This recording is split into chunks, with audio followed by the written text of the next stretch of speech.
Welcome back. I'm talking with Anthony Beckett about the UK annual Exopolitics conferences, because there's two this year, one on the 30th of June, which we've been talking about, and another on the 4th and 5th of August at the Static Gallery in Liverpool. Now, Exopolitics is the study of anything related to intelligences not of this earth or policy towards extraterrestrials, UFOs, etc. Now, in the August conference, tell us who you've got speaking there, Anthony. We're starting with Andrew Johnson on the beginning of the Saturday, and he'll be talking. I've got down Dark Mission as his provisional title, I think, but he's going to be looking at what can be considered not the dark nature of the UFO as such, but the dark nature of UFO research. Right. In the idea of certain researchers not quite working towards the. So Andrew alleges that certain people within the 9/11 truth movement are operatives and are merely there to change people's perceptions of who are trying to get to the truth. And I would go along with him on many of those people that he's named. So he's going to do a similar thing, looking at the UFO. Yeah, I mean, it's quite a broad scope of subjects, but it's basically going to be looking at the cover-up. The cover-up, yeah, and how the cover-up is. Well, one of the things he says about the 9/11 truth information is how the cover-up is multi-tiered.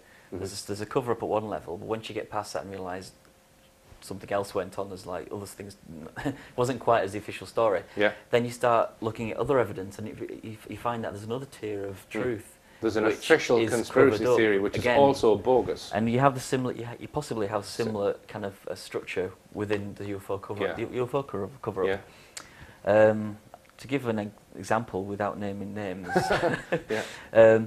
There's a certain, for example, I mean, I'm not going to mention. I'm not going to mention Nick Pope again, but some people. Well, we don't need to mention him. Some people say Nick Pope is working for others.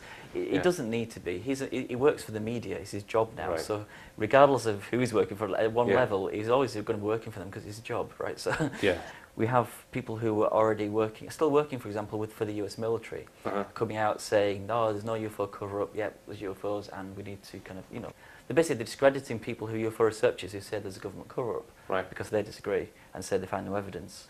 All right. And anyway, so I'm just going to be covering that kind of stuff. Basically, the bottom line is there's ways you can actually suss out these people, and there's like a litmus test really, and it's basically truth-telling.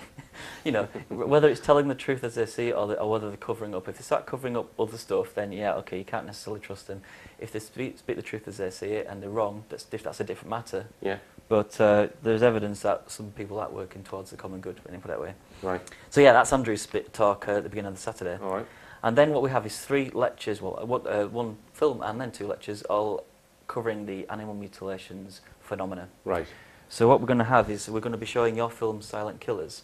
It was as an introduction to the subject because I know many people will have heard about the phenomena, but won't know necessarily the details. Yeah, the animal mutilation phenomenon for decades has been linked to the UFO phenomenon, and I've spoken about this in my tour, and in 2009 I made a film with the help of David Caton, Phil Hoyle and Mike Freebury, who had a group called the APFU Animal Pathology Field Unit, and they researched cases of animals that basically are discovered with surgical injuries that no one can explain, no one's ever been caught, no one's ever been seen with this phenomenon, and there are people who have claimed to have seen documents in the Pentagon saying that this is an extraterrestrial phenomenon, that these animals, whoever's doing it, it's a non-human activity.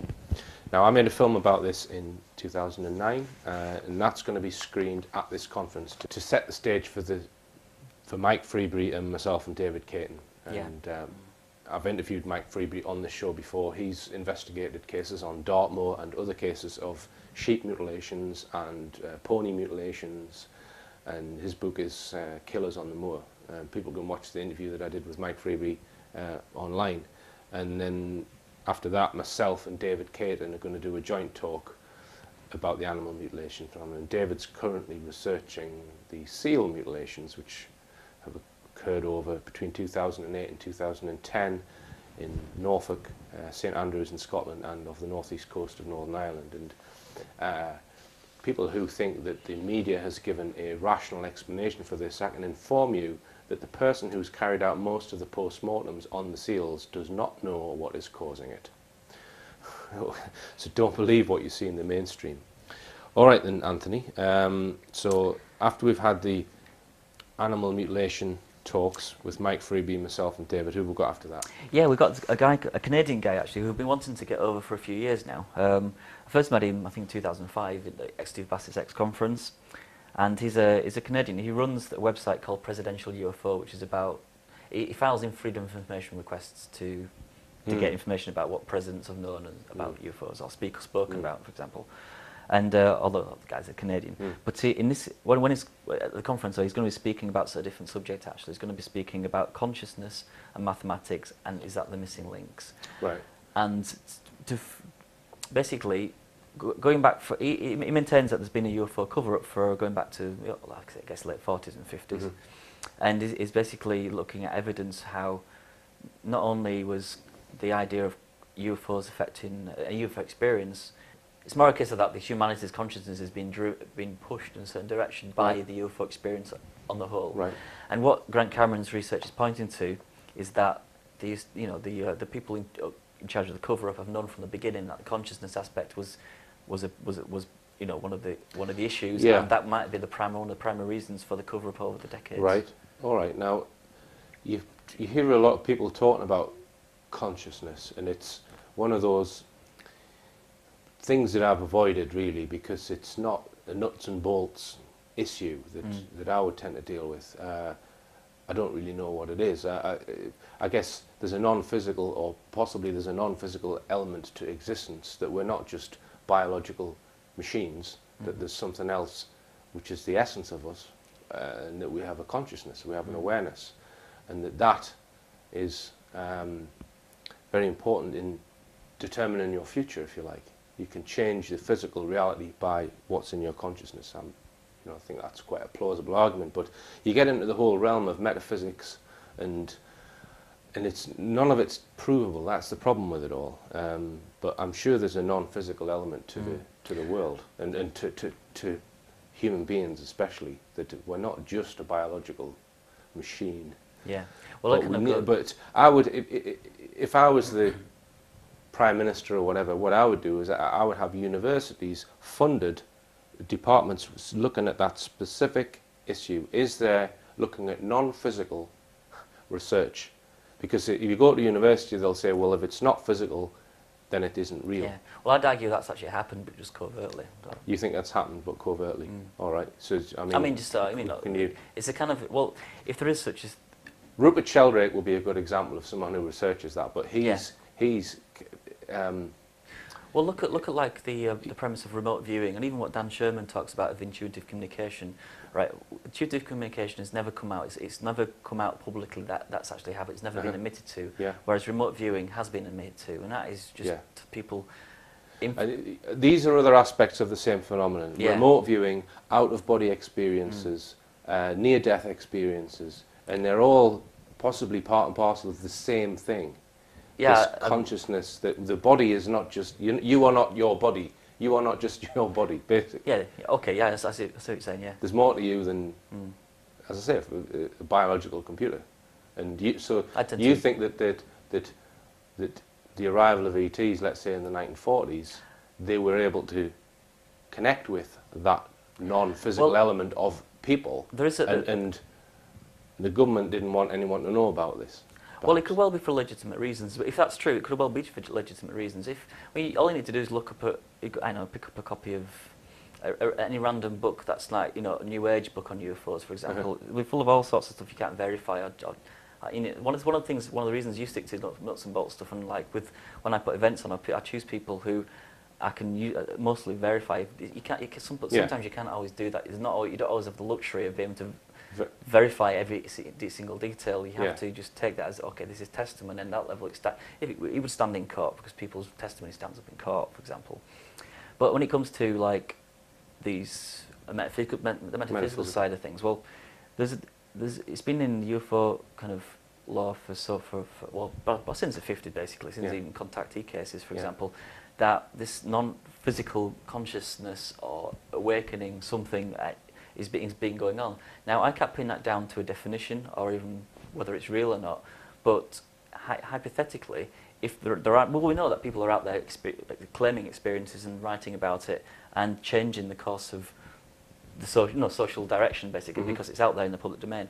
Well, if that was being driven, and if this happens to be true, and the military is all about, or the governments, for example, which are all about govern the mind, control, basically, that's the last thing we want. So regardless of whether it was true or false in the first place, if that's what the government or the military or the people behind the cover-up suspected was the case, it gives them, it's understandable that why they would actually consider looking at that and speculating that might be something we need to clamp down on, because we don't want people too free thinking, because we lose our control. Yeah, and so from that perspective, it doesn't actually matter whether it's true or false to be. I mean, Grant Cameron's research, for example, is evidentially based. It's all about, which politicians, which academics said what, said when, and collating the information and finding out what patterns were formed in that to get an idea of what direction they went in their thinking. Yeah, because people like David Icke and others will say that there is more to the human being than a biological computer, but they don't want people to know this because it empowers people that they have knowledge of their non-physical side, and it's that's the real person. And he will claim that they're using a whole range of measures so people don't find that out, so that they can be controlled like a biological computer. They do not want this free thinking, as you said, people critically analysing or becoming aware that they're more than they think they are. Yeah. There's another side to this, and if you think about the researcher Jacques Vallée, he wrote Passage to Magonia, and I forget the title of his other books. But he was, in fact, if you remember, I watched this the other day on TV. That was Spielberg's Close Encounters of the Third Kind film. The French guy in that is basically modelled on Jacques Vallée, and in an interview I watched actually on YouTube, Jacques Vallée wasn't happy with Spielberg for portraying a character modelled on him who believes that it's all ETs and they're all happy and friendly and this kind of stuff. Because Jacques Vallée just didn't buy it at all. I think the term he used was the messengers of deception. I think because basically the fundamental point was that through these abduction experiences that he was researching, he saw that there's something behind it. We just can't know what it is, and it's a bit naive just to accept it on face value that it's all good. So he was conversed. I mean, I'm not saying I'm taking either side of that. I just say I don't know. Well, just don't throw that one in there. So. If I just go back to what we were saying about Nick Pope in the Daily Mail, and that aliens might have these advanced weapons and they're going to possibly open fire and all of this.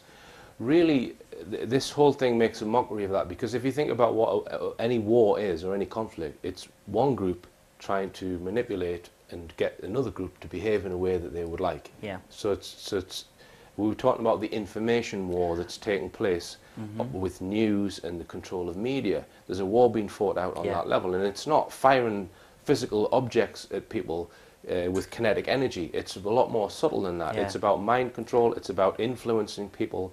That's really the war that's at stake, and it's not necessarily the army.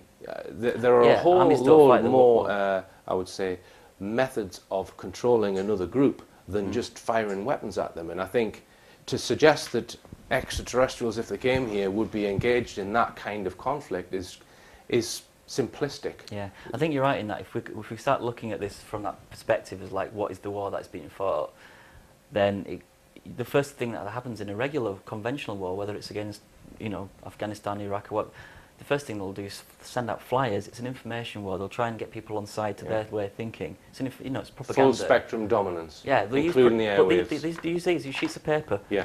The written word is more dangerous, more harmful than the sword. But basically, they'll use information as a way to get to fight a warfare.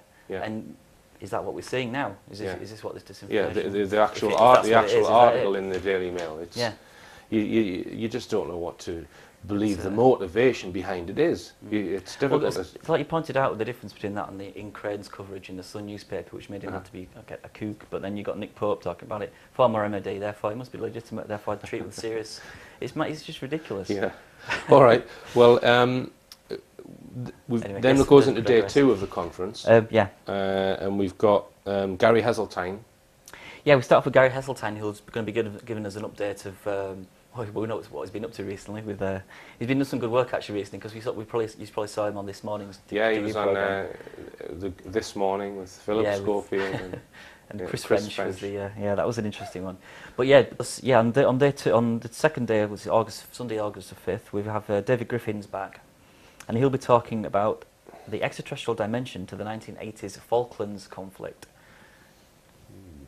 Now, yes, so I don't know the full details of this, but you mentioned earlier, actually, we were discussing off camera. Yeah, well, when you said that, the extraterrestrial dimension to the Falklands conflict, what I think of is, in one of Timothy Good's books, he alleged to have intelligence telling him that there was an underground ET base underneath the South Pole. Mm-hmm. So that would make the Falklands as possibly a strategic area if there is a secret base under the South Pole, which would mean that might tell you why Britain might want to keep hold of that island.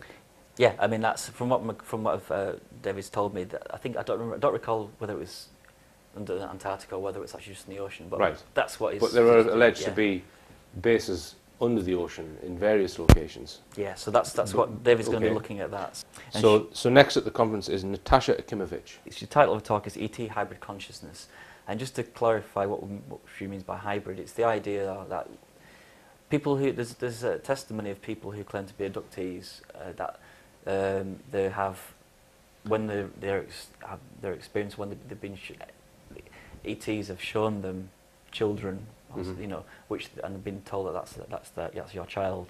Yeah. And so the claim is that these are hybrid babies, part them, part ET. Yeah. But Natasha's and this is not uncommon, folks. Yeah, this is a lot of women who've been abducted or alleged to have been abducted report this very same thing, being shown babies and being told that this is your baby. And some female abductees, I've been in communication with one, she's had 19 miscarriages, right, and all in her sleep. And this has been so at a particular age of the fetus is a certain age, and she's had all these ET or UFO sighting experiences. What Natasha's going to be looking at, is the consciousness implications of that phenomena, right, implied by the evidence. So the next speaker is Alan Foster, who's spoken before. From witness testimony-based stuff from what people have experienced, is going to project in towards what might actually be happening at the current times. This all goes in the kind of idea that we are going through planetary changes, and it's not just the planet that's changing, because we're all part of the same. Right. Think of it as a whole, and if planetary is going through certain changes, and we all do. And who's the final speaker? Yeah, we have Colin Andrews. Oh yes, Colin Andrews. Yeah. Yes. So he's well. Do you want to say yeah, a few words I mean, about I've communicated with Colin Andrews quite a bit, and Colin did a lot of research into the crop circle phenomenon in the early days, before people were going around with planks to try and diss the whole thing. And Colin has been throughout the last 30 years the world's leading crop circle researcher. So most definitely, yeah. and he's a very objective guy. I've never met Colin Andrews, but I have exchanged quite a few emails with him. So I'm looking forward to meeting Colin Andrews at that conference. Okay, Anthony. Well, what's the website where people can find out details of both these conferences then? You can go to exopoliticsgb.com, and if you can't spell Exopolitics, go to thisisdisclosure.com. It'll take you straight there. And the tickets are £35 per day for the June event, or £70 for the weekend, or £40 per day for August events. All right, Anthony. Well, thanks very much for coming in and explaining the conferences, and I'm very much looking forward to attending both of them. So thanks very much. Cheers. Okay. It just remains for me to say, believe none of what you hear and only half of what you see. I'm Richard D. Hall. Good night.